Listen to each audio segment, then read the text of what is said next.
드디어 요한복음 21장 마지막 장에 저희가 도착을 했습니다. 다음 주면 요한복음이 끝나게 됩니다. 오늘 베드로의 회복에 대해서 이번 주 다음 주 말씀을 같이 나누겠습니다. 2016년도에 서울대학교 경제연구소에서 흥미로운 결과를 보고를 했습니다. 지난 20년 동안의 한국 경제 성장률이 정권이 바뀔 때마다 매 5년마다 1%씩 떨어졌어요. 그래서 지금은 2% 경제 성장률을 보이고 있는데, 만일에 이런 추세로 간다 그러면 한국 경제가 0%에 이르게 될 것으로 그렇게 보도했습니다. 이런 저성장 추세가 계속되는 가장 큰 이유 중에 하나가 이제 글로벌 경기 침체의 가장 큰 원인이 있습니다. 경제 선진국들이 지금 보험 무역 장벽을 높게 쌓고 있기 때문에 수출로 먹고 사는 한국으로서는 굉장한 부담이 되는 거예요. 또 하나가 4차 산업혁명이 어느새 코앞에 다가와 있는 겁니다. 우리는 4차 산업이라는 개념을 이해하기도 전에 벌써 문 앞에 와 있어요. 그러니까 4차 산업에 필요한 기술 혁신을 문도 열기 전에 이미 4차 혁명, 산업혁명이라는 시대에 벌써 접어든 겁니다. 이제 한국의 내부 문제가 저출산, 고령화 문제도 저희들에게 큰 부담이 되고 있고, 무엇보다 더 큰 어려움은 도전 정신과 기업가 정신이 실종됐다는 데 있습니다. 문재인 대통령도 공무원 숫자를 늘렸고, 수많은 한국의 젊은이들이 공시생으로 지금 남아 있습니다.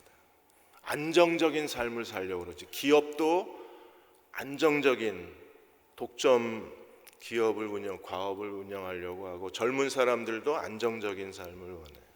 그러니까 실패를 두려워하고 한 번 실패하면 낙오되는 게 한국 사회입니다. 그래서 한국 젊은이들은 실패를 두려워하고, 벤처를 꿈꾸는 젊은이들도 실패에 대한 두려움이 큰 거예요. 근데 하나님이 사람을 만드시는 방법은 무엇입니까? 하나님은 실패를 통해서, 실패의 오랜 축적을 통해서 하나님이 쓰실 만한 사람을 만들어내십니다. 오늘 21장의 베드로는 정말 실망스럽습니다. 예수님이 이미 2번이나 자신의 부활을 증거하셨음에도 불구하고 오늘 베드로는 예수님의 부활을 목격하고도 그는 다시 업으로 되돌아가 버립니다. 모든 걸 체념하고 모든 걸 포기하고 3년 전 처음 그 자리 업으로 되돌아가 버려요. 주님은 이러한 베드로를 책망하지 않으시고, 오히려 그 베드로의 이러한 실패와 연단과 좌절과 절망을 오히려 베드로가 하나님이 쓰실 만한 사람이 되는 데에 디딤돌을 삼으십니다. 신학자 호치킨스는 기독교 복음이란 무엇이냐? 복음이란 부활하신 예수 그리스도를 믿을 뿐 아니라 예수께서 우리에게 주신 그리스도의 지상명령, 모든 권세를 가지시고 땅끝까지 가라고 하신 지상명령에 순종하고 응답하는 것이 믿음이라고 그랬습니다. 예수님의 부활을 믿는 것뿐 아니라 우리는 그리스도의 지상명령에 순종하는 사람이 되어야 합니다. 베드로가 다시 업으로 되돌아가 버리고 그가 사도로서의 모든 사명과 하나님이 주신 그에게 준 소명을 다 포기하고 다시 어부의 자리로 되돌아갔지만, 그를 회복해서 하나님이 쓰실 만한 자리로 데려가시는 게 하나님의 실패의 법칙입니다. 이걸 하나님의 실패의 축적의 하나님의 방식이라고 얘기합니다. 이러한 실패와 연단의 축적의 비밀은 하나님이 사람을 쓰실 때뿐 아니라 이게 최근에 한국 경제의 중요한 화두가 되었습니다. 서울대의 이정동 교수가 다른 26명의 교수와 함께 축적의 시간이라는 책을 쓰고 KBS에서 특집 프로를 했습니다. 이번에 이정동 교수가 축적의 길이라는 책을 쓰고 이번에 KBS에서 다시 2번째 특집을 했습니다. 축적이 뭡니까? 모을, 쌓을 적입니다. 모아서 쌓는다는 거예요. 한국 경제가 이러한 글로벌 경쟁 시대에 살아남으려면 축적된 게 많아야 되는 거예요. 어떤 축적이요? 그동안의 지식과 자본과 무엇보다도 실패의 경험이 많이 축적 축적이 되어야만 글로벌 경제를 이끌어갈 수 있다는 거예요. 앨런 머스크가 전기 자동차 시대를 열었던 앨런 머스크가 2002년에 스페이스 X 우주 항공 사업을 시작을 했습니다. 앨런 머스크가 꿈꾼 것은 로켓을 쌓아 올리면 1단, 2단은 추진 로켓이기 때문에 분리돼서 떨어져요. 바다에 떨어져서 없어집니다. 그런데 앨런 머스크는 1단 로켓이 다시 회수해서 재활용되는 생각을 한 거예요. 그리고 실제로 2015년 12월에 앨런 머스크가 쏘아 올린 로켓이 1단 추진 로켓이 바다에 떨어지는데 정확하게 바다 위에 자기네들이 만들어 놓은 장소에 1단 로켓이 착륙하는 데 성공합니다. 이 광경을 보고 수많은 로켓 과학자들과 로켓 엔지니어들이 이건 매직, 마술이라고 외쳤어요. 마술이 아닙니다. 지난 13년 동안에 수많은 시행착오와 실패를 겪으면서 앨런 머스크는 그 실패를 통해서 계속 새로운 모델을 개발하면서 1단 추진 로켓을 재활용하는 데 성공한 거예요. 애니메이션 월이, 여러분 그 애니메이션 영화를 아마 다 보셨을 겁니다. 지구 쓰레기 청소부가 월이인데 이 월이 그 애니메이션 영화를 가지고 헐리우드에서 아주 극찬을 받았었습니다. 이 영화를 만든 회사가 픽사인데 이 애니메이션 하나 월리를 만드는 데에 픽사에서 무려 4년 동안의 스토리보드, 미리 다 그림을 그려보거든요. 스토리보드를 몇 번이나 이 월리에 대해서 보드를 만들었느냐 하면 98,170석장을 썼습니다. 4년 동안에 무려 거의 10만 번 가까이 스토리보드를 만들고 수정하고 또 수정하고 또 수정해서 만들어낸 게 그게 월이 애니메이션 영화예요. 글로벌 챔피언 기업들은 다른 일반 기업들하고 다릅니다. 당장 다른 사람이 만든 걸 사다가 그걸 제품화해서 파는 거는 돈을 빨리 벌 수는 있지만 그러나 그 기업은 오래 버틸 수 없어요. 글로벌 챔피언 기업들은 다른 기업들하고 다른 게 무엇입니까? 초절정 고수들이 많습니다. 이 고수들은 어떻게 만들어지나요? 온몸에 흉터와 상처가 많습니다. 수천 번 실패를 통해서 그 실패의 흉터가 남아있는 사람들이 글로벌 챔피언 기업의 가장 큰 자산이 되는 거예요. 이정동 교수는 개구리가 마법에 걸려서 개구리가 된 왕자 이야기를 했습니다. 아름다운 공주가 이 개구리를 찾아내서 키스만 하면 이 개구리는 왕자가 됩니다. 연못에 수천 마리 개구리가 있습니다. 어떻게 이 개구리 마법에 걸린 왕자를 찾아낼 수 있을까요? 한국 사람들은 한 번에 딱 결정을 해서 개구리가 된 왕자를 찾으려고 합니다. 그런데 이 개구리가 된 왕자를 찾는 가장 최선의 방법은 무엇입니까? 개구리 한 마리 한 마리를 다 키스해보는 수밖에 없습니다. 수천 마리, 수천 번 키스하고 아니네 이러고 다시 던져놓고 키스하고 던져놓고 수천 번 실패가 쌓이고 쌓여서 개구리가 된 왕자를 찾아낼 수 있는 거예요. 하나님은 이렇게 말씀하셨습니다. 이사야 48장 10절 공동번역에 보시면 나는 너희를 은처럼 불 속에서 녹여내고 고생의 도가니 속에서 너희를 단련시켰다. 하나님은 우리를 녹여내시고 단련하시는 분이십니다. 그러므로 베드로는요 정말 다 녹았어요. 3년 동안의 제자들하고 누가 크냐고 계속 다투다 예수님께 믿음 없는 자라는 책망을 받고 예수님이 물 위로 걸어오시자 주여 걷게 해 주옵소서 폼나게 걷다가 빠져서 물에 빠져 죽을 뻔하고 계속 베드로는요 다른 사람은 다 줄을 버려도 나는 줄을 버리지 않겠나고 예수님의 발을 붙잡고 아니되옵니다 이러다가 사탄아 물러가라 책망을 받고 예수님을 모른다고 3번이나 부인하고 저주하고 그리고 주님이 부활을 하셔서 2번이나 예수님이 베드로를 만나주시고 제자들을 만나주셨는데 결과는 뭐예요? 나 집에 갈래. 다 포기하고 업으로 되돌아가 버렸습니다. 이런 사람에게 소망이 있나요? 그러나 하나님은 이러한 베드로를 통해서 그 실패와 연단을 통해서 녹여내시고 단련시키셔서 하나님이 쓰실 만한 사람으로 만들어내시는 거예요. 창세기 15장에 하나님이 아브라함에게 땅의 언약을 주시면서 말씀하셨습니다. 너희가 400년 뒤에 이 땅을 너희에게 주겠다. 왜 400년 뒤에야? 아모리 사람의 죄악이 차지 않았기 때문에 하나님이 채우고 계신 거예요. 아모리 사람의 죄를 모아서 쌓고 계신 겁니다. 축적하고 계신 거예요. 그 축적이 가득 찰 때 하나님이 아브라함의 후손들에게 그 땅을 주시겠다는 거예요. 아브라함도 그 모세도 마찬가지입니다. 하나님이 모세 120년의 인생을 3등분해서 하나님 무려 80년을 준비하시고 40년을 쉬었어요. 그 80년 동안에 애굽의 모든 학문에 능하고 그리고 광야의 영성을 가지고 하나님께서 모세의 그 축적된 영성을 통해서 이스라엘의 출애굽 지도자로 쓰실 수 있었어요. 내 아이 왜 이러나 소리 지르지 마십시오.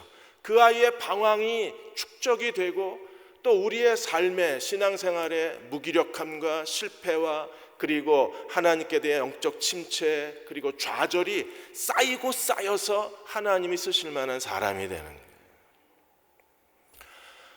오늘 본문은 충격적입니다. 그리고 우리는 이 장면을 어디선가 본 기억이 납니다. 이 장면을 우리가 어디서 보았나요? 하나님 맨 처음 베드로를 부르셨을 때 그 장면이 그대로 재현이 됩니다. 하나님은 베드로로 하여금 다시 업으로 되돌아가 버린 베드로를 업으로부터 다시 시작하는 거예요. 맨 처음 어부에서 베드로가 시작이 됐어요. 그리고 그는 다시 업으로 되돌아가 버렸습니다.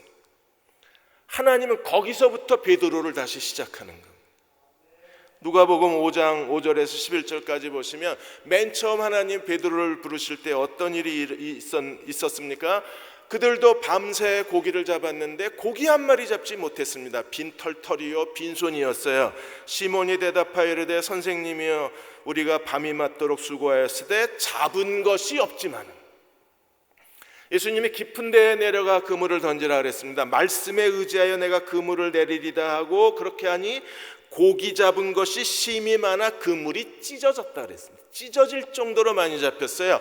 그래서 안드레 요한의 배를 불러서 2배의 고기가 가득 채워졌습니다. 그리고 2배는 거의 잠길 정도가 됐어요. 이 광경을 보고 베드로는요 8절에 보시면 예수의 무릎 아래 엎드려 이르되 주여 나를 떠나소서 나는 죄인이로소이다. 주여 나를 떠나소서. 그래서 예수님이 베드로에게 뭐라고 말씀하세요? 10절에 예수께서 시몬에게 이르시되 무서워하지 말라 이제후로는 내가 사람 낚는 어부가 되리라. 내가 사람을 취하리라. 하나님 예수께서 베드로를 사도로 부르신 거예요. 11절에 결과가 무엇입니까? 그들이 배들을 육지에 대고 모든 걸 버려두고 예수를 따라가기 시작했어요. 그 장면이 오늘 21장 1절에서 14절까지 그대로 반복이 됩니다. 베드로는 정말 좌절감이 컸습니다. 그는 예수님을 3번씩 모른다고 부인했던 자기의 그 큰 실수와 자기의 무능력함을 견딜 수가 없었어요. 여러분 우리도 가끔 가다가 자기가 정말 절망스러울 때가 있잖아요. 아무리 머릿속에서 지우려고 해도 예수님을 3번씩 모른다고 부인했던 그날 밤이 지워지지가 않는 거예요. 그건 악몽처럼 베드로는 자다가 수없이 깨어나고 온몸에 식은땀을 흘렸을 겁니다. 어쩌다 새벽에 닭울음 소리가 들으면 그는 갑자기 벌떡 일어나서 미친 사람처럼 방 안을 서성거렸을 거예요.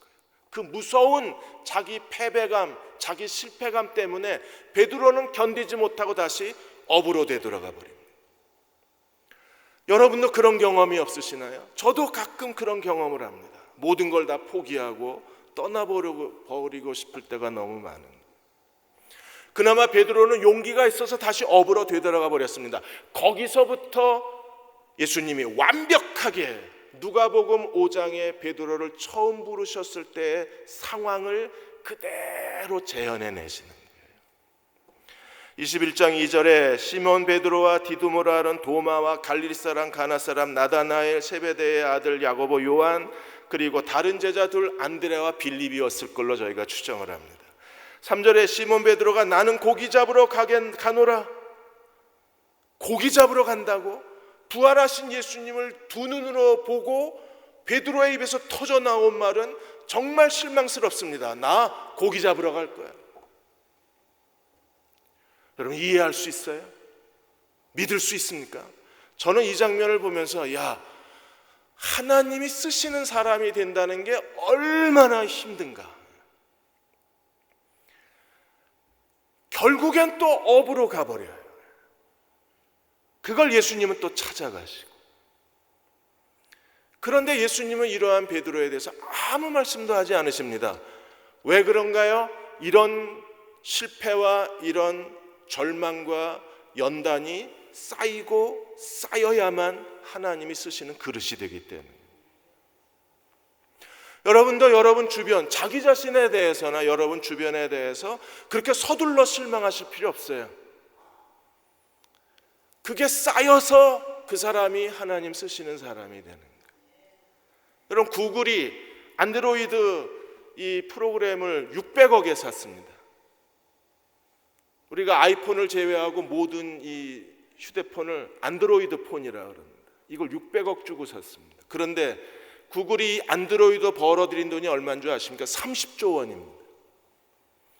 이 안드로이드를 완전히 이 휴대폰의 OS로 개발하고 시행착오를 겪으면서 그렇게 해서 안드로이드 OS를 만들었기 때문에 가능한 일입니다. 하나님이 우리를 쓰시는 것도 똑같습니다. 하나님이 쓰실 만한 사람, 상품화할 수 있는, 그리고 어떤 상업적 결과를 만들어낼 수 있는 사람이 된다는 건 그렇게 쉬운 일이 아닙니다. 오랜 시간에 계속적인 연단과 시련과 실패의 축적이 없으면 하나님 쓰실 수가 없는 거예요. 고기 잡으러 가겠다. 제자들은요, 우리도 가겠다. 그래서 그들이 배를 띄우고 그날 밤 고기를 잡았는데 3년 동안에 예수님 따라다니느라고 실력이 줄었나요? 3년 동안에 예수님 따라다니느라고 새로 이제 막 시작된 어업의 새로운 기술을 배우지 못해서 옛날 그 낡은 기술 가지고 했기 때문에 안 됐을까요? 그날 밤 고기를 한 마리도 못 잡습니다. 그러자 예수님이 그를 찾아가셔서 뭐라고 말씀하셨어요? 5절에 얘들아 너에게 고기가 있느냐? 대답이 뭐예요? 없나이다. 나 고기 잡으러 갈 거야. 폼나게 다 버리고 지난 3년 동안에 예수님과 함께 보냈던 시간도 다 버리고 예수께서 주신 사명도 소명도 다 쓰레기통에 버리고 다시 업으로 3년 전 그날로 돌아갔는데 결과는 뭐예요? 없나이다. 예수께서 6절에 그물을 배 오른편에 던지라 그리하면 잡으리라. 그들이 순종하고 배 오른편에 그물을 던지자 물고기가 많아 그물을 들 수 없을 정도였어요. 그 상황을 보자 요한이 이렇게 소리 질렀습니다. 7절에 예수께서 사랑하시는 제자가 베드로에게 이르되 주님이시라. 계시의 순간이 온 거예요. 그러자 베드로가 어떻게 했습니까? 옷을 다 벗고 그물질을 하다가 겉옷을 입고 바닷속에 뛰어들어서 여전히 그 성질은 안 바뀝니다. 아무리 은혜를 받고 성령 충만해도 그냥 베드로는 베드로입니다. 그냥 뛰어들어요. 그래서 예수님 앞에 온몸이 젖어서 그냥 물을 뚝뚝 흘리면서 젖은 채로 예수님 앞에 서 있는 베드로를 상상해요. 예수님은요 어떻게 하고 계셨나요?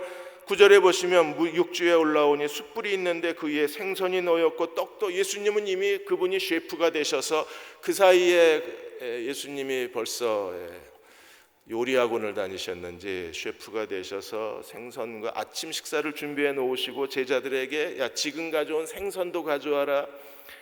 그래서 생선을 다 구워서 주님이 12절에 와서 아침 먹자 그러셨어요. 네슬리 뉴비긴이 식사를 통해서 예수님은 자기의 임재를 제자들에게 드러내셨다 그랬어요. 임재가 드러났다는 게 무엇입니까? 그들의 머릿속에 망각되었던 모든 기억들을 다시 되살려낸 거예요. 주시다 하는 순간에 베드로가 뭘 생각해냈을까요? 누가복음 5장에서 처음 예수께서 자기를 부르셨을 때 그 상황, 그 장면, 그 은혜를 다 기억해냈을 거예요. 생선과 떡, 뭐가 생각나십니까? 오병이어의 기적, 어린아이의 생선과 떡의 기적. 생선과 떡, 누가복음 24장에 보시면 엠마오로 가는 두 제자가 눈이 열리게 된 것이 예수님이 떡을 가지고 축사하실 때 눈이 열렸어요. 그리고 누가복음 24장에는 예수님이 부활하신 후에 제자들을 찾아가셔서 제자들에게 야, 생선 한 토막만 달라고 그러세요. 그래서 누가복음 24장에 떡과 생선이 나옵니다. 그리고 오늘 21장에도 떡과 생선이 나옵니다. 모든 게 완벽한 무대가 갖추어지고 그 자리에서 예수님은 한마디 하지 않으셨지만 다시 베드로를 소명의 자리에 세우시는 거예요. 오늘 우리가 어떤 실패를 해도 괜찮습니다. 여러분, 실패를 두려워하거나 실패할까 봐 움츠려 들면 아무것도 우리에게 남는 게 없어요. 실패를 통해서 실패가 축적이 되면서 하나님이 쓰실 만한 영적인 사람이 만들어지는 거예요. 지난 2015년에 중국이 샌프란시스코 고속철 사업을 수주를 따냈을 때 전 세계가 경악을 했습니다. 왜냐하면 고속철 사업을 주도해가는 세계 최고의 기술이 프랑스, 독일, 일본에 있었기 때문입니다. 그런데 이러한 나라들을 제치고 중국이 샌프란시스코 고속철도 수주를 따냈어요. 중국은 가장 늦게 2000년대에 고속철 사업에 뛰어들었습니다. 정부의 막대한 지원에 힘입어서 중국은요 2000년대에 뒤늦게 뛰어들어서 제일 먼저 한 게 고속철 최고의 선진 기술을 가지고 있는 독일, 일본, 프랑스, 캐나다 이런 나라와 합자회사를 세워서 제대로 가르쳐 주나요? 합자회사를 세워서 어떻게든지 배우려고 온 힘을 다 기울였어요. 기술 학습에 최선을 다했습니다.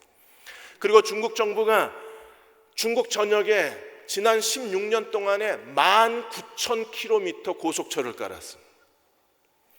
19,000km만 까는 게 아니라 최악의 영하 50도의 지역에도 고속철도가 다니게 하고 그 다음에 해발 4,345m 높이에도 고속철도가 다니는 충분한 경험을 축적하는 데 중국 정부가 모든 지원을 다한 거예요. 그리고 역시 중국이 만든 고속철도답게 계속 고장과 사고가 끊이질 않았습니다. 우리는 고장난 중국 고속철도를 보고 다 비웃는 동안에 그 실패를 통해서 시행착오를 통해서 중국 고속철도는요 무섭게 성장을 한 거예요. 그걸 다 경험을 쌓고 실패를 쌓고 시행착오를 쌓아서 오늘날 누구도 넘볼 수 없는 중국 고속철도를 만들어낸 하나님도 그렇게 일하시는 분이십니다. 말라기 3장 2절과 3절에 보시면 그가 임하시는 날 누가 당하며 하나님의 심판의 날 누가 그날을 그 테스트를 통과할 수 있나요? 그가 나타나시는 때 누가 능히 서리요? 누가 하나님 마음에 합할 만한 사람이 될 수 있나요? 그는 금을 연단하는 불과 표백하는 자의 잿물과 같을 것이라. 하나님은 어떤 분이십니까? 금을 연단하는 그 수천도의 뜨거운 불과 그리고 모든 더러운 것을 씻어내는 잿물과 같은 분이 하나님이라고 그러셨어요. 그래서 우리가 연단을 당하고 고난을 당해야 그래야 죄가 빠지고 교만이 빠지고 우리의 그 육신적인 인간성이 없어지지 이게 빠지질 않는 거예요. 우리는 자기가 충분히 됐다고 생각하지만 그러나 아직 멀은 겁니다. 부활하신 주님을 만나고 베드로가 이제는 됐다고 생각을 했습니다. 그런데 이렇게 곤두박질 칠 거라고 누가 예상을 했어요? 그러나 베드로는 곤두박질 쳤고 그걸 통해서 하나님은 또 연단해서 불순물을 제거하고 더러운 걸 제거하시는 거예요. 3절에 그가 은을 연단하여 깨끗게 하는 자같이 앉아서 하나님은 앉아서 아예 차분하게 앉으셔서 어떻게 하십니까? 금과 은같이 그들을 연단하리니 그렇게 해서 연단받은 사람들이 어떻게 돼요? 공의로운 제물을 나 여호와께 바칠 것이라. 이렇게 넘어지고 쓰러지고 자빠지고 뒤집어 엎어진 베드로가 사도행전 2장에서 그는 비로소 공의로운 제물을 하나님께 드리는 거예요. 사랑하는 여러분, 여러분은 얼마나 쌓여져 있나요? 여러분의 축적은 얼마나 됩니까?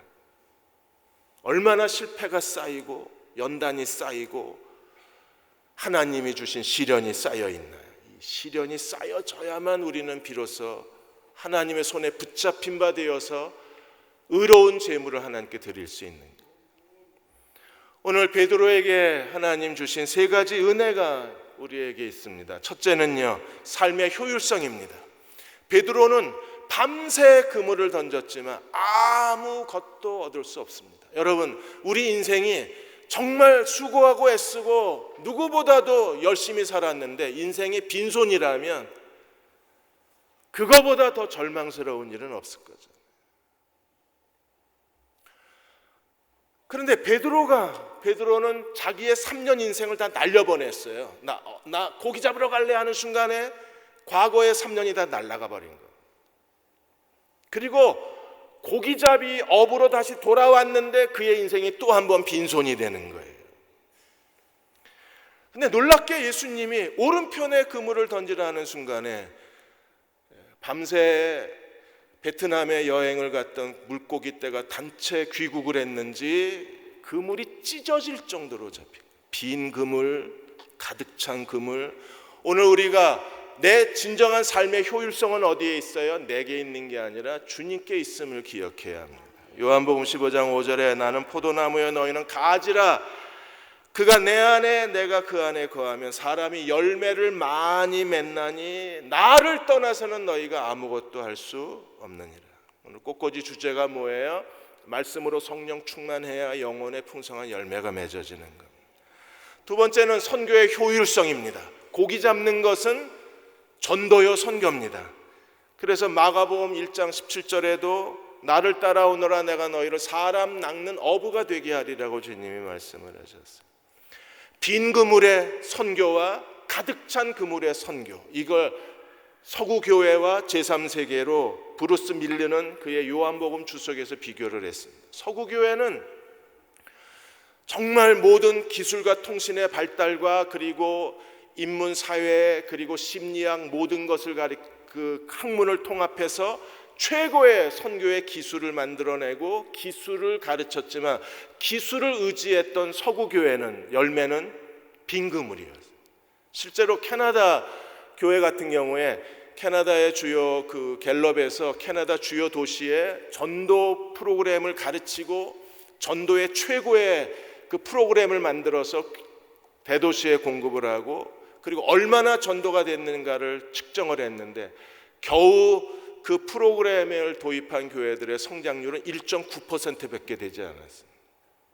제3세계는 선교학자도 없고 선교에 관련된 책자도 없고 선교에 관련된 워크숍도 없습니다. 그들이 할 수 있는 건 기도밖에 없습니다. 그들은 하나님 앞에 기도하고 그리고 무식하게 가서 전도합니다. 근데 그걸 통해서 제3세계는 지금 그물이 찢어질 정도로 열매가 맺어지고 있어요. 이게 사람의 방법과 하나님의 방법의 차이라고 브루스 밀레는 말합니다. 삶의 효율성이 오늘 교회가 좀 더 효율적인 열매 맺는 교회가 되려면 우리도 주님께 복종하는 교회가 되어야 합니다. 마지막으로 예수님이 제자들에게 주신 친교의 장면은 정말 아름답고 감동적입니다. 왜냐하면 예수님이 이 9절에 보시면 제자들이 올라오기 전에 배가 고플까 봐 이미 아침 식사를 준비하셨을 뿐 아니라 주님께서 13절에 보시면 예수께서 가셔서 떡을 가져다가 그들에게 주시고 생선도 그와 같이 하시니라. 그냥 앉아서 갖다 먹어 그래도 되는데 주님이 어떻게 하셨어요? 가셔서 가져다가 주셨다 그랬습니다. 오늘도 예수님은요, 네가 갖다 먹어 그래도 되는데 주님은 우리에게 어떻게 하시나요? 그분이 셰프가 돼서 아침 식탁을 준비하셨을 뿐 아니라 그분이 웨이터가 되셔서 제자들을 시중 들고 계신 거예요. 가셔서 가져다가 먹이신 겁니다. 빌립보서 4장 19절에 오늘 주님이 우리에게 하시는 일에 대해서 바울은 이렇게 말합니다. 나의 하나님이 그리스도 예수 안에서 영광 가운데 그 풍성한 대로 너희 모든 쓸 것을 채워주시리라.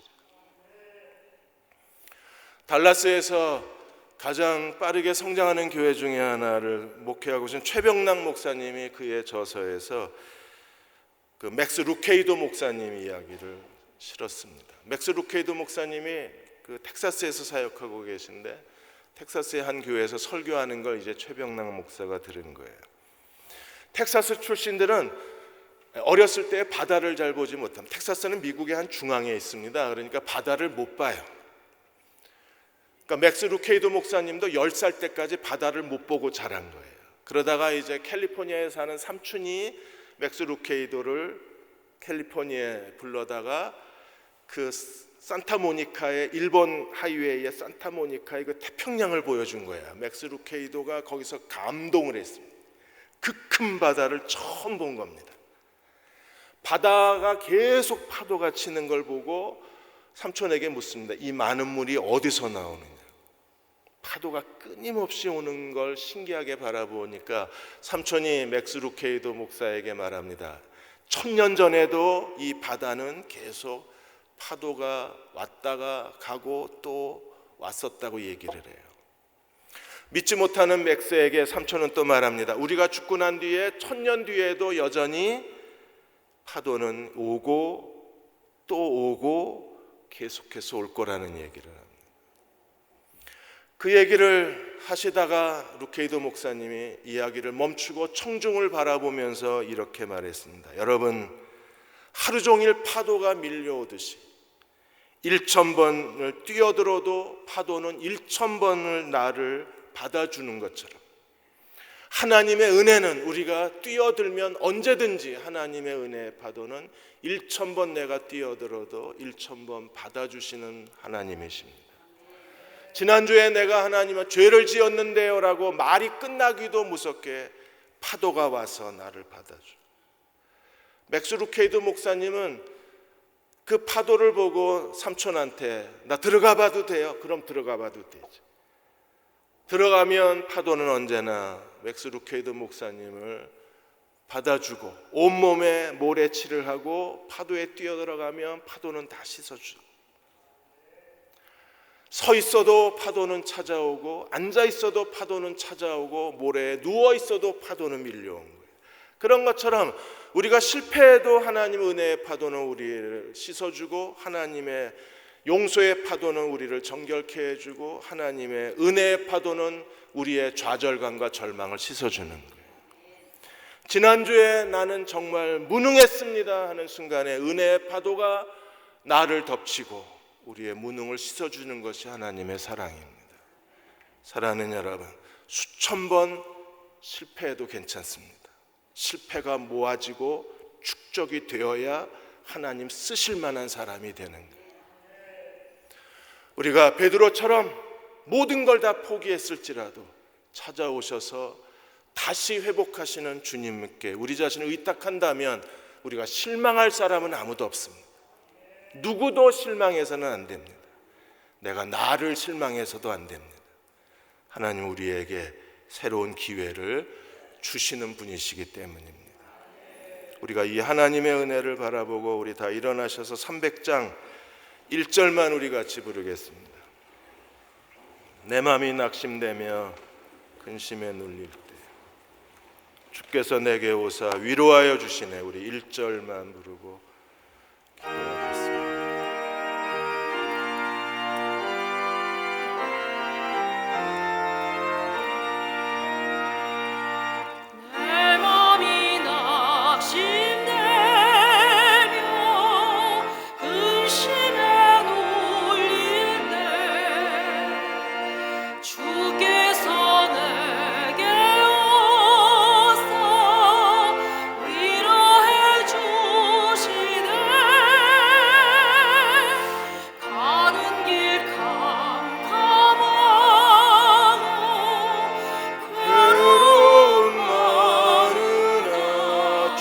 함께하며 내 짐을 짐을 지시네. 그 은혜가 내게 족하네.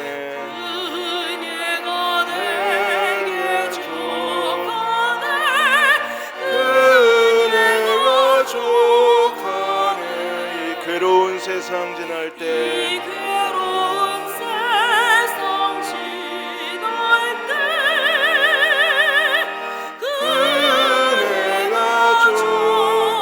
그 은혜가 족하네. 우리 후렴만 한 번 더 부르겠습니다. 은혜가 내게 족하네.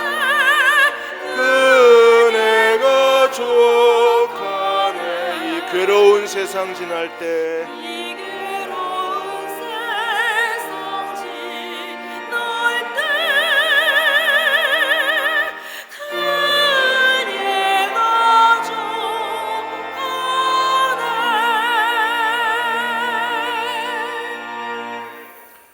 모든 걸 포기해버리고 싶은 날들이 있습니다. 다 체념하고 뒤돌아서고 싶을 때도 있을 겁니다. 미래가 보이지 않아서, 내일이 보이지 않아서 오늘 주저앉고 싶을 때도 있을 겁니다. 그러나 우리가 삶의 주도권을 주님께 맡기고 주님의 은혜에 우리를 맡기기만 한다면 하나님 우리를 회복해 주실 수 있습니다. 다시 사명의 자리로 세워주실 겁니다. 주님, 나를 찾아오셔서 나를 위로하여 주시고 나를 회복하여 주옵소서. 내게 힘을 더하여 주옵소서. 우리 같이 함께 통성으로 기도하겠습니다. 아버지 하나님, 우리를 회복하게 하여 주옵소서.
밤새 지친 제자들을 찾아가셔서 아침 식사를 준비하신 주님, 숯불을 피워놓고 생선과 떡을 차려놓으신 주님, 저희도 하루하루가 너무 힘든 날들을 보냈습니다. 하나님, 우리를 위해서도 아침 식탁을 준비해 주시고 떡을 가져다 제자들에게 주시고 생선을 가져다가 밤새 그 물질에 지쳤던 제자들을 먹이신 주님, 그리고 그들을 다시 사명의 자리에 세우신 주님, 우리를 찾아오셔서 위로하여 주시고 다시 은혜의 자리에 서게 해주시고 다시 회복의 자리에 서게 하여 주옵소서. 지금 우리를 죄에서 구원하신 우리 주 예수 그리스도의 은혜와 하나님 아버지의 그 크신 사랑하심과 성령의 위로하고 도우신 은혜가 오늘 주일 예배 드리고 돌아가는 모든 교우와 가정과 사랑하는 아들, 딸들 위에, 이 민족과 이 땅의 모든 교회 위에, 수혜를 잊고 신음하는 모든 분들 위에, 이 땅의 젊은이들 위에 지금부터 영원히 함께 하시기를 간절히 축원하옵나이다. 아멘.